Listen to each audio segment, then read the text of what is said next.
আপনাদের সবাইকে স্বাগত জানিয়ে শুরু করছি আমাদের আজকের আলোচনাটি। স্ক্রিনে আপনারা দেখতে পাচ্ছেন পুলিশ সার্জেন্ট নিয়োগ সাজেশন 2026। আমরা মূলত গণিত যে বিষয়টা রয়েছে সেই বিষয়টার উপর ফোকাস করে ভিডিও বানাবো, পাশাপাশি মনস্তত্ত্ব যে বিষয়টা রয়েছে সেটাতেও বেশ কিছু সাজেশনমূলক ভিডিও আপলোড করার চেষ্টা করব।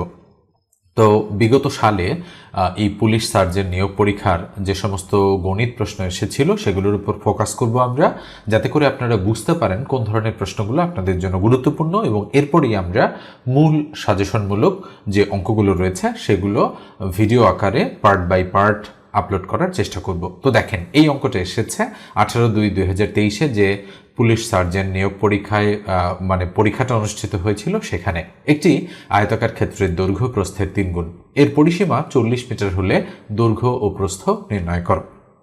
তো আপনারা জানেন গণিত অংশে এখানে 50 নম্বর রয়েছে এবং মনস্তত্ত্ব অংশেও কিন্তু 50 নম্বর, মোট 100 নম্বর রয়েছে। তাই এটার উপর খুব বেশি জোর দিতে হবে আপনাদেরকে। তো দেখেন, আমরা 1 নম্বর অঙ্কটা সলিউশন করছি। তো বাম সাইডে প্রশ্ন রয়েছে, ডান সাইডে আমি উত্তর করার চেষ্টা করছি।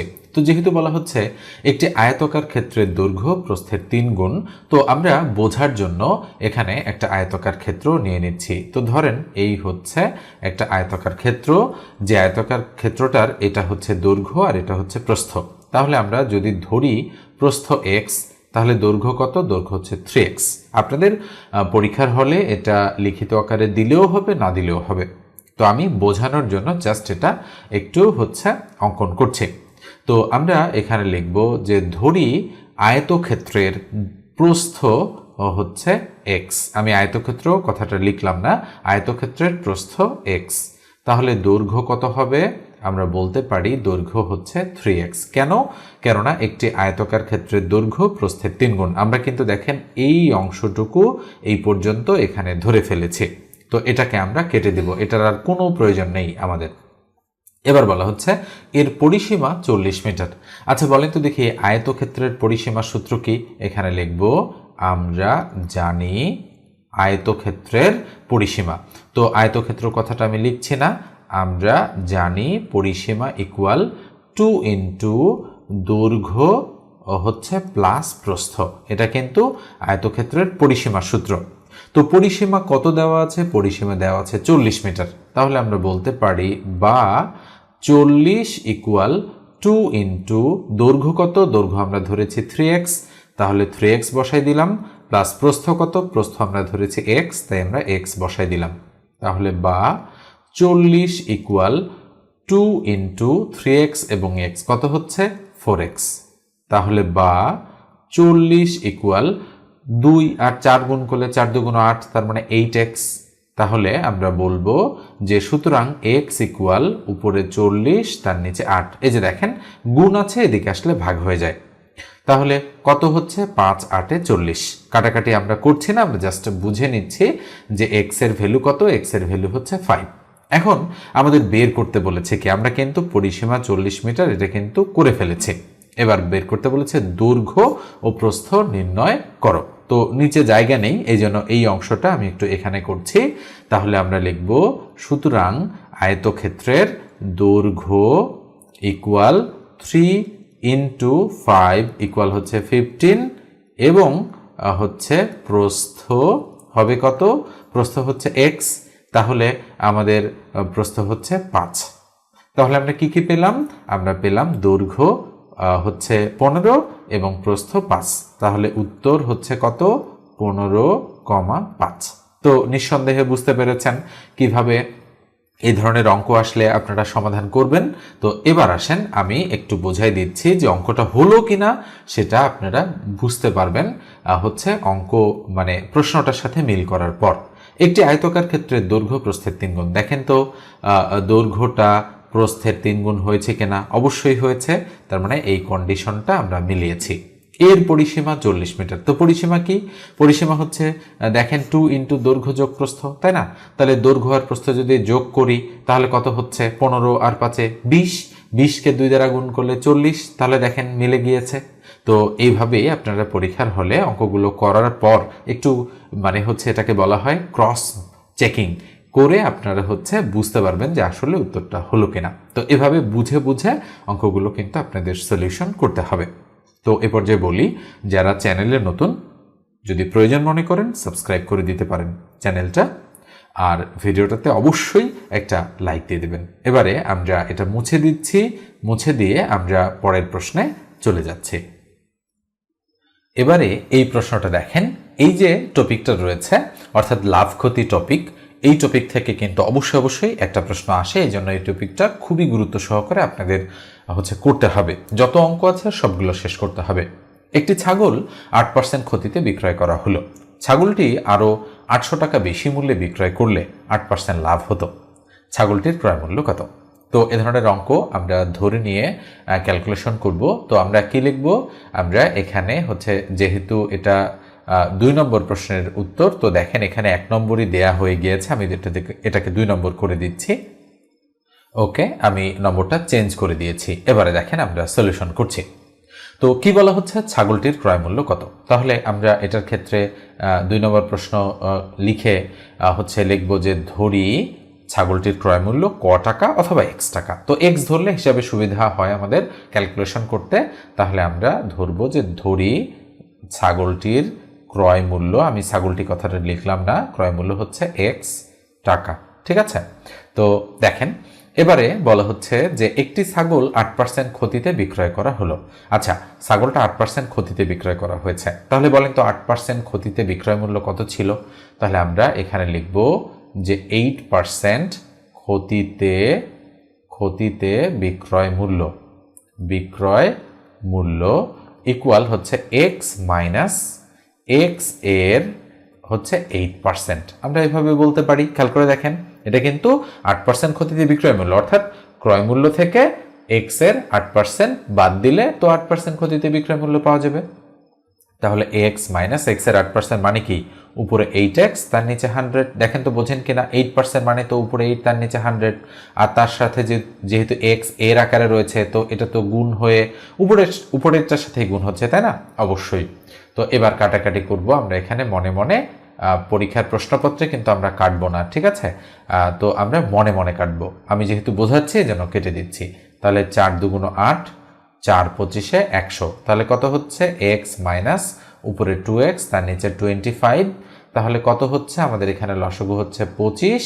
তাহলে এখানে হলো 25x মাইনাস 2x, তাহলে ইকুয়াল দাঁড়াচ্ছে 23x ভাগ 25। তো দেখেন এটা কিন্তু অন্য জায়গায় একটু খসড়া করে আপনাদের কিন্তু 8% ক্ষতিতে বিক্রয় মূল্য এই কথাটা সরাসরি আপনারা এখানে বসায় নিতে পারেন, 23x ভাগ 25। তো আমি এই জায়গায় সরাসরি বসাবো 23x ভাগ 25। ঠিক আছে? তো দেখেন আমি এখানে বসাই দিচ্ছি 23x ভাগ 25। চাইলে আপনারা প্রশ্নপত্রের মধ্যে এটা রাখতেও পারেন, চাইলে আপনারা এটা নাও রাখতে পারেন। আমি এটা রাখলাম না, যেহেতু আমার এখানে জায়গা কম। তাহলে 8% ক্ষতিতে বিক্রয় মূল্য হচ্ছে 23x ভাগ 25। এবার আসেন, তাহলে আমরা এই পর্যন্ত করে ফেলেছি, কিন্তু 8% ক্ষতিতে বিক্রয় করা হলো এটা লিখে ফেলেছি, আর ক্রয় মূল্য ধরে ফেলেছি কিন্তু x। মানে যতটুকু কাজ হয়েছে আমি এখান থেকে আমার নিজের বোঝার সুবিধার্থে কেটে দিলাম। এবার বলা হচ্ছে যে ছাগলটি আরও 800 টাকা বেশি মূল্যে বিক্রয় করলে 8% লাভ হতো।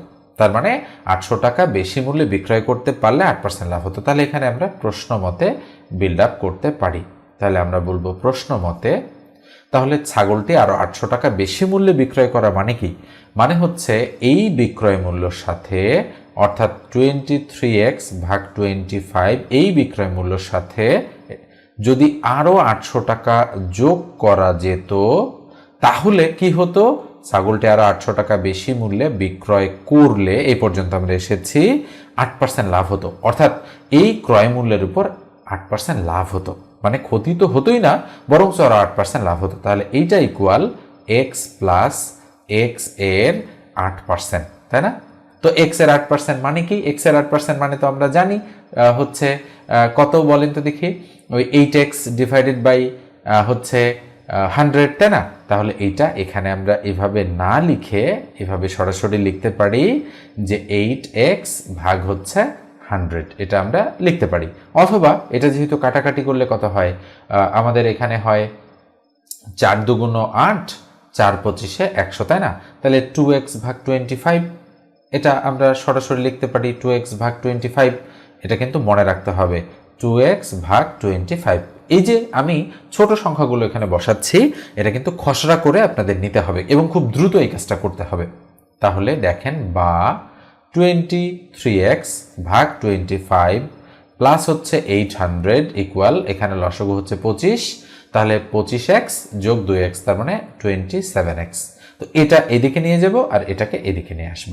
তাহলে বা উপরে 23x ভাগ হচ্ছে 25, এটা যদি এদিকে আসে তাহলে মাইনাস উপরে 27x ভাগ 25 ইকুয়াল কত হবে? প্লাস 800, এইদিকে আসলে মাইনাস 800 হয়ে যাচ্ছে।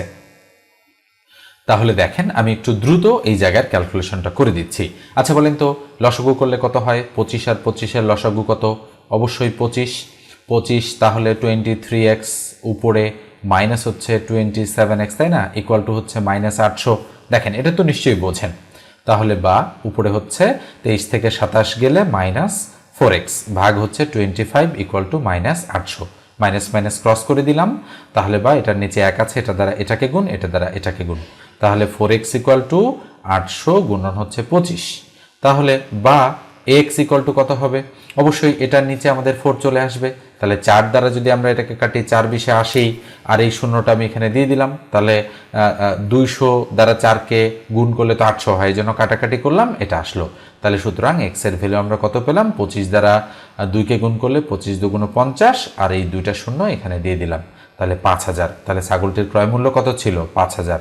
তার মানে আমাদের সঠিক উত্তর হচ্ছে 5000। নিঃসন্দেহে আপনারা এই অঙ্কটা বুঝতে পেরেছেন। এবারে আমরা পরেরটাতে যাচ্ছি। এটা দেখেন, উৎপাদকে বিশ্লেষণ করুন x² প্লাস 14x প্লাস 40। তো এই অঙ্কগুলোতে 5 নম্বর করে থাকে, কোনো কোনো অঙ্কে কিন্তু 10 নম্বরও থাকে। যে অঙ্কটা একটু কঠিন হবে এবং করতে একটু সময় লাগবে, সেখানে কিন্তু 10 নম্বরও থাকে। তো এই যে পরীক্ষাটা, এই পরীক্ষাটাতে কোনো অঙ্কে 10 নম্বর ছিল, আবার কোনো অঙ্কে 5 নম্বর ছিল। তো দেখেন, উৎপাদকে বিশ্লেষণ, আমি অঙ্কটা আগে তুলছি। তাহলে 3 নম্বর দিয়ে আমি অঙ্কটা তুলছি, x² প্লাস হচ্ছে 14x প্লাস হচ্ছে 40। যখন এরকম মিডল টার্ম আমাদেরকে করতে হবে, তখন কিন্তু আমাদের হচ্ছে এই যে দুটো পদ আছে, এই দুটো পদের গুণফল আগে সাইড দিয়ে বের করে নিতে হবে 40x²। এটা কিন্তু আমি খসড়া করছি, ওকে? তো যেটুকু আমি খসড়া করছি সেটুকু হচ্ছে আমি আপনাদেরকে বলেই দিব যে এটুকু খসড়া। তো এটা আর এটা গুণ করে দেখতে হবে কত হয়। তো এটাকে আমাদের বানাতে হবে 14। তো 40কে আমরা কি কি বানাতে পারি? 4 গুণন 10, 4 10 40, 8 গুণন 5, 5 8 40, 20 গুণন 2, 20 2 গুণ 40, তাই না? আরও অনেকভাবে হয়তো বানানো যায়। 40 গুণন 1, 40 1 40। তো এই সংখ্যা, মানে এই হচ্ছে সংখ্যাগুলোর মধ্যে যে কোনো মানে একটা পেয়ার রয়েছে যেগুলো যোগ বা বিয়োগ করলে 14 মেলে। দেখেন তো কোনটাতে মিলতেছে? আমরা হচ্ছে এখানে দেখতে পাচ্ছি না আপাতত 14 এক্স্যাক্টলি আমরা দেখতে পাচ্ছি 4 10 40, মানে শুরুরটাই আর কি। তাহলে 10 আর 4 যোগ করলে আমাদের 14 হয়ে যাবে। তাহলে আমরা লিখবো x² প্লাস হচ্ছে 10x প্লাস হচ্ছে 4x প্লাস 40। এই অঙ্কগুলো অনেকেই আপনারা করতে পারেন, প্রবলেম হয় না সাধারণত। তাহলে এই দুটোর মধ্যে কমন x কমন যায়, তাহলে x প্লাস 10 প্লাস এই দুটোর মধ্যে কমন 4 কমন যায়, তাহলে থাকে x প্লাস 10। খেয়াল করে দেখেন, এই যে 4 আর x গুণ করলে 4x, 4 আর 10 গুণ করলে 40। তাহলে x প্লাস 10 এই দুটোর মধ্যে একটা দিলাম আমরা, দেওয়ার পরে বাইরে কি আছে? x plus 4। তাহলে x প্লাস 4 আমরা দিয়ে দিলাম। এটা হচ্ছে আমাদের কাঙ্ক্ষিত সঠিক উত্তর। তো নিশ্চয়ই বুঝতে পেরেছেন, এটা খুব একটা কঠিন অঙ্ক নয়। এগুলো যদি আসে তাহলে কিন্তু সুন্দরভাবে আপনাকে করে দিতে হবে, এবং অবশ্যই চিহ্ন কিন্তু খেয়াল করতে হবে যে চিহ্ন কোথাও ভুল হচ্ছে কিনা। এবারে এই অঙ্কটা দেখেন, a plus B equal to 13 এবং a minus B equal to 3 হলে 2a² প্লাস 2b² এবং ab এর মান কত? খুবই সুন্দর একটা অঙ্ক কিন্তু 4 নম্বর অঙ্কটা। এ ধরনের অঙ্ক খুব সহজেই পরীক্ষায় হয়ে যায়, এবং আপনি অঙ্ক করার পর হচ্ছে ক্যালকুলেশন করে দেখবেন যে আসলে আপনার অঙ্কটা ঠিক হয়েছে কিনা, এটাও কিন্তু আপনি বুঝতে পারবেন। মানে এক কথায় শুদ্ধি পরীক্ষাও করা সম্ভব। তো দেখেন, আমরা হচ্ছে 4 নম্বর দিয়ে শুরুতে কি লিখবো? আমরা শুরুতে লিখবো দেওয়া আছে, লিখে আমরা অঙ্কটা করা শুরু করছি। দেওয়া আছে কি? a plus B equal to হচ্ছে 13 এবং হচ্ছে a minus B equal to কত? 3। এ দুটো দেওয়া আছে। তো তো সুতরাং মান বের করতে বলেছে শুরুতে 2a² প্লাস 2b², তো 2a² প্লাস 2b², এটার একটা অনুসিদ্ধান্ত রয়েছে, নিঃসন্দেহে আপনারা অনুসিদ্ধান্তটা জানেন, সেটা হচ্ছে a প্লাস বি তার উপর whole square plus a minus B তার উপর হোল স্কোয়ার। এখন কেউ যদি বলেন যে আমি এই অনুসিদ্ধান্তটা জানি না, তাহলে কিন্তু মুশকিল, তাহলে কিন্তু হবে না, আপনাকে জানতে হবে এটা।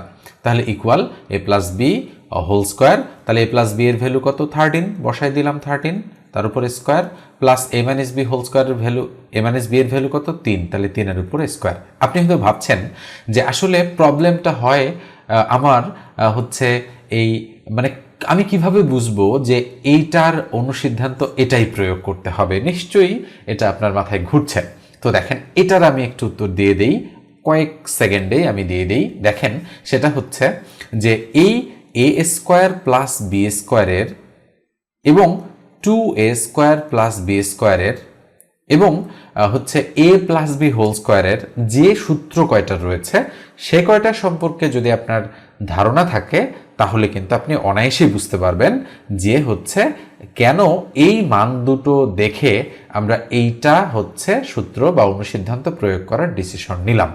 এইটাই কিন্তু আপনার সেই প্রশ্নের উত্তর। এখন যদি আপনি না জানেন তাহলে কিন্তু মুশকিল। এখন ধরেন 2a² প্লাস b² এর অনুসিদ্ধান্ত হচ্ছে a plus B whole square plus a minus B whole square, এটার একটাই, আর কোনো অনুসিদ্ধান্ত নেই। কিন্তু এই জিনিসটার 3টা অনুসিদ্ধান্ত আছে। আমি 1 নম্বরটা দেখাচ্ছি, সেটা হচ্ছে a² plus b² equal to a plus B whole square minus 2ab, এটা একটা। 2 নম্বরটা দেখাচ্ছি a² plus b² equal to a minus B whole square plus হচ্ছে 2ab, এটা একটা। আর 3 নম্বরটা দেখাচ্ছি a² plus b² equal to a plus B তার উপর whole square plus a minus B তার উপর হোল স্কোয়ার ভাগ হচ্ছে 2, এটা একটা। আচ্ছা বলেন তো দেখি এই অঙ্কটাকে এইটার মান বের করার সময় আমি এটা প্রয়োগ করতে পারতাম কিনা? অবশ্যই পারতাম। কেন? জাস্ট 2 কমন নিতাম, কমন নিয়ে এটা বানাতাম, তারপরে এটা প্রয়োগ করতাম। কেন প্রয়োগ করতাম এটা? তার কারণ হচ্ছে এখানে a প্লাস বি এবং a মাইনাস বি দুটোই আছে, যে দুটো আমাদের এখানে দেওয়া রয়েছে। এটা দেখে আমাকে ডিসিশন নিতে হবে। আসলে এই সূত্রটার একটা ভিন্ন রূপ হচ্ছে এটা। কেননা আমি যদি আর গুণ বা বজ্রগুণ করি, এটার নিচে 1 আছে, এটা দ্বারা এটাকে গুণ, এটা দ্বারা এটাকে গুণ, বলেন তো দেখি এটা 2a² প্লাস b² হচ্ছে কিনা? অবশ্যই হচ্ছে। আর এইটা হচ্ছে আমাদের এই সূত্রটাই। তো নিঃসন্দেহে সূত্র সম্পর্কে ভালো যদি ধারণা রাখেন, তাহলে অঙ্কগুলো আপনার জন্য কোনো ব্যাপারই হবে না। তো আসেন আমরা সলিউশনে যাই। তাহলে ইকুয়াল 13 উপর স্কোয়ার মানে 169 প্লাস 3 তিরিখা কত 9, তাহলে 169 আর 9 কত 178। দেখেন অ্যান্সার কিন্তু একটার আমরা অলরেডি বের করে ফেলেছি। গেল, এটা শেষ, এটা মুছে দিলাম। এবার আসেন পরেরটা। আপনারা কিন্তু মনে রাখবেন এটার মান আমরা কত বের করলাম 178। আমরা কিন্তু শুদ্ধি পরীক্ষা করে দেখব যে ঠিকঠাক আছে কিনা। আবার এ বি এর ভ্যালু, তাহলে আবার লিখে আমরা লিখবো যে আবার হচ্ছে এ বি ইকুয়াল টু, দেখেন তো এ বির তো একটাই অনুসিদ্ধান্ত, এটাতে কোনো প্যাচ নেই, A plus B whole square minus A minus B ভাগ 2 তারপর হোল স্কোয়ার, দুঃখিত এ প্লাস বি ভাগ 2 whole square minus A minus B ভাগ 2 তারপর হোল স্কোয়ার ইকুয়াল এ প্লাস বি এর ভ্যালু আছে 13, তাহলে উপরে 13 ভাগ 2 তার উপরে স্কোয়ার মাইনাস এটার ভ্যালু কত 3, তাহলে 3 ভাগ 2 তারপরে স্কোয়ার, তাহলে ইকুয়াল 13 13 169 মাইনাস 2 দুগুণ 4 মাইনাস 3 তিরিখা 9 আর 2 দুগুণ 4, তাহলে কত হচ্ছে 4 হচ্ছে লসাগু 169 মাইনাস 9। তাহলে নিঃসন্দেহে বুঝতে পারছেন 169 থেকে 9 গেলে 160 থাকবে, ভাগ 4, 4 4 16, শূন্যটা দিয়ে দিলাম, ইকুয়াল 40 হচ্ছে আমাদের সঠিক উত্তর। তো এটার অ্যান্সার 178 আর এটার অ্যান্সার হচ্ছে 40। এবারে আসেন আমরা যেটা করতে চেয়েছিলাম যে আমরা দেখব যে আমাদের অঙ্কটা ঠিকঠাক আছে কিনা। সেটার জন্য আমরা করব কি, গেস করেন তো এই দুটো সংখ্যার যোগফল এবং এই দুটো সংখ্যার বিয়োগফল 3 কিভাবে হয়েছে? সংখ্যা দুটো কি কি একটু মাথা খাটালেই বুঝতে পারবেন যে এটা সংখ্যা হচ্ছে 8 আর এটা সংখ্যা হচ্ছে 5। দেখেন 8 5 13 আর 8 এর থেকে যদি 5 আপনি মাইনাস করেন তাহলে হবে 3, তাহলে এটা 13 আর এটা 3। আপনার বুঝতে কোনো অসুবিধা হচ্ছে না? এই অঙ্কটা ধরেন রিটেনে না এসে এমসিকিউতে এসেছে, আপনি কিভাবে অঙ্কটা করতেন দেখেন আমি দেখাচ্ছি। সেটা হলো মনে রাখবেন যে এই অঙ্কটা করার জন্য আমরা বলি কি দুটি সংখ্যার যোগফল আর দুটি সংখ্যার বিয়োগফল থাকলে এই দুটো সংখ্যা যোগ করে 2 দ্বারা ভাগ করলে এর মান পাওয়া যাবে, আর এই দুটো সংখ্যা বিয়োগ করে 2 দ্বারা ভাগ করলে বি এর মান পাওয়া যাবে। কেন? দুটো সংখ্যার জন্য 2 দ্বারা ভাগ করা হচ্ছে। তাহলে 13 আর 3 যোগ করলে 16, 16কে 2 দ্বারা ভাগ করলে 8, আর 13 থেকে 3 গেলে 10, 10কে 2 দ্বারা ভাগ করলে 5। আপনি এভাবেও বের করতে পারেন একেবারে মুহূর্তের মধ্যেই। যেহেতু এ আর বি এর মান বের করে ফেলেছেন, তাহলে এ বি এর মান কত হবে? 8 × 5, তাহলে দেখেন 5 8 40, এই দেখেন মিলে গিয়েছে। এবার এখানে বসান্ত 2 × এর মান হচ্ছে 8, তাহলে 8 এর স্কোয়ার প্লাস 2 × বির মান হচ্ছে 5, তাহলে 5 এর স্কোয়ার, তাহলে 8 8 64, 64 দুগুণ 128, 5 5 25, 25 দুগুণ 50, তাহলে 50 আর 128 178। দেখেন একটু আগেই কিন্তু আমি এটার মানে 178 বের করেছিলাম, শুদ্ধি পরীক্ষা হয়ে গেল। তো যেমনটা বলেছি যে আসলে এগুলো করার জন্য সূত্র এবং অনুসিদ্ধান্ত সম্পর্কে পিওর একটা ধারণা রাখতে হবে, নচেত আপনি যদি 2-1টা করে অঙ্ক করেন বা অল্প কিছু সংখ্যক অঙ্ক করেন, তাহলে কিন্তু একটু যদি চেঞ্জ করে দেয় তাহলে কিন্তু আপনি বুঝতে পারবেন না। এই জন্য আপনার একটু বেশি করে অঙ্ক শেখার প্রয়োজনীয়তা রয়েছে। আপনি প্রত্যেকটা টপিক, যেমন আমি একটু আগে বলেছি লাভ ক্ষতি টপিক থেকে বেশি অঙ্ক আসে, বীজগণিতের মান নির্ণয় থেকে অঙ্ক আসতে পারে, ঐকিক নিয়ম থেকে একটা অঙ্ক আসবে।